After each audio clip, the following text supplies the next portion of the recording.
Nous abordons enfin la lecture définitive d'un texte visant à démocratiser un peu plus l'élection municipale dans les communes de Paris, Lyon et Marseille. Le Sénat s'est opposé à toute évolution démocratique et a tout fait pour faire échouer cette réforme. Néanmoins, nous allons pouvoir l'adopter, je l'espère, ce texte. Et en effet, ce texte présente une avancée démocratique vers une représentation proportionnelle des suffrages, en diminuant la prime majoritaire de 50 à 25 %, ce qui est considérable. La distorsion de l'expression de la volonté générale est bien moindre que quand 50 % du conseil municipal est attribué directement à la liste arrivée en tête.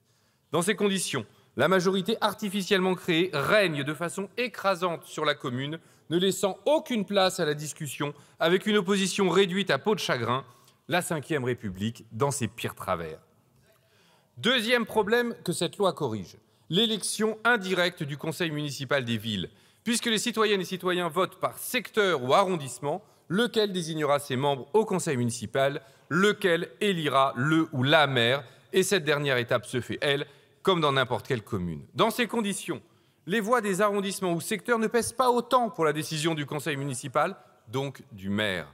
Les voix ne se valent pas. Les citoyens sont inégaux entre eux dans leur poids politique, et cela est inacceptable. Chaque voix doit peser autant, indépendamment de son secteur ou arrondissement d'inscription. Ainsi, notre groupe votera pour ce texte. Toutefois, il serait vain de croire qu'il résoudra à lui seul la crise démocratique qui traverse notre pays. Cette avancée reste modeste face à l'ampleur de la crise et elle ne concerne que 3 communes. Une autre avancée, votée en avril, a permis d'étendre les règles de la parité comme de la proportionnelle à l'ensemble des communes. Il était temps. Mais la crise démocratique communale ne se limite pas au mode de scrutin. Les communes sont accablées par un manque de moyens entretenu délibérément par les politiques nationales qui, d'une part, attribuent de plus en plus de compétences aux communes et, d'autre part, rognent sur leur budget. En 2025, leur budget a été amputé de 7,4 milliards d'euros. Sans budget pour agir, les conseils municipaux nouvellement élus seront pieds et poings liés, ce qui accentuera le sentiment d'impuissance publique qui, entre autres, conduit les électeurs à déserter les urnes. À quoi bon voter puisque cela ne sert à rien? Et comment les en détromper quand, en plus, les communes sont dépouillées de leurs compétences par des intercommunalités imposées, opaques et antidémocratiques? Personne ne sait plus qui décide sur quoi et sur la base de quelle élection. La technocratie locale a achevé d'éloigner les citoyens des décisions politiques qui les concernent pourtant directement dans leur vie quotidienne.